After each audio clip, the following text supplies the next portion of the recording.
Bonjour à tous et bienvenue dans cette première vidéo de cette série consacrée aux bases de la programmation en C# avec Unity.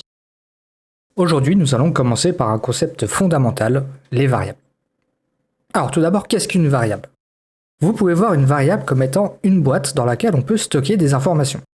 Cette boîte, elle a un nom et un type. Le type de la boîte va déterminer le type d'information que je peux mettre dans cette boîte. On va maintenant déclarer une variable. Alors déclarer une variable, c'est dire au programme que cette variable existe et qu'elle a un certain type. Par exemple, si j'écris ça, je déclare une variable de type int et qui s'appelle âge.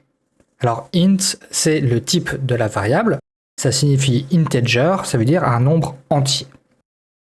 On peut maintenant affecter une valeur à cette variable. Par exemple, si j'écris ça, je place la valeur 25 dans la variable âge.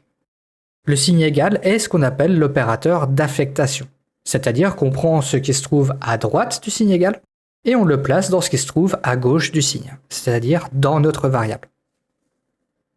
On peut également affecter une valeur à notre variable lors de sa déclaration, sur la même ligne, comme par exemple avec ce code. C'est ce qu'on appelle une initialisation de variable. On déclare et on affecte une valeur sur la même ligne. Il existe plein de types différents en C#. Parmi ceux que vous rencontrerez le plus souvent, vous avez les 4 types suivants. Vous avez le int, qui signifie integer, donc pour les nombres entiers. Ça peut être des nombres positifs ou négatifs. Vous avez également le float, pour les nombres décimaux. Vous pouvez voir que lorsqu'on écrit un float, on met toujours la lettre F à la fin du nombre. C'est aussi pour des nombres positifs ou négatifs.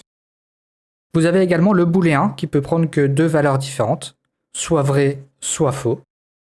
Et enfin, vous avez des chaînes de caractères, donc c'est juste du texte, c'est ce qu'on appelle donc des strings. Lorsque l'on écrit un string, c'est toujours défini entre guillemets. Allons maintenant dans Unity pour tester tout ça. Alors nous allons commencer par créer un nouveau script C#.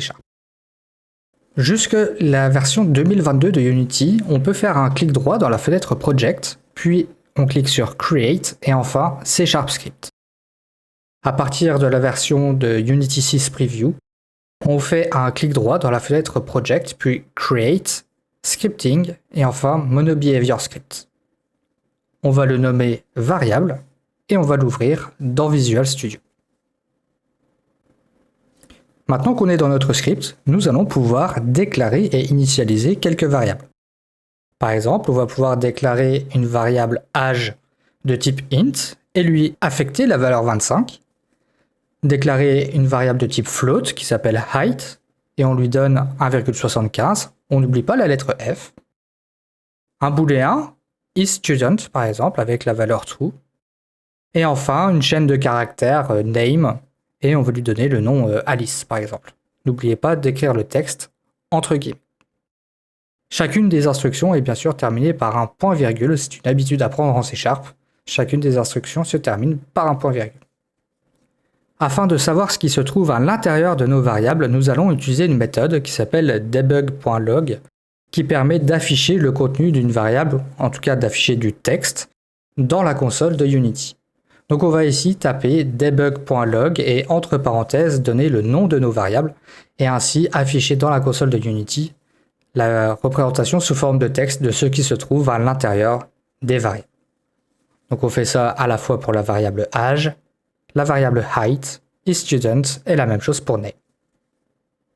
Retournons maintenant dans Unity pour tester notre code. Nous allons créer un nouveau GameObject, donc dans la hiérarchie, j'ai fait un clic droit, puis Create Empty, et nous allons lui assigner notre script en faisant un glisser-déposer depuis la fenêtre Project jusque dans l'inspecteur.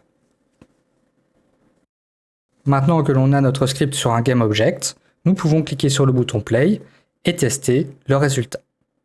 Une fois que votre jeu est lancé, notre script s'exécute et nous devrions voir dans la console les 4 debug logs que nous avons fait et nous voyons bien ici les valeurs contenues dans nos variables, 25 pour l'âge, 1,75 pour la taille, vrai pour isStudent et Alice pour le nom.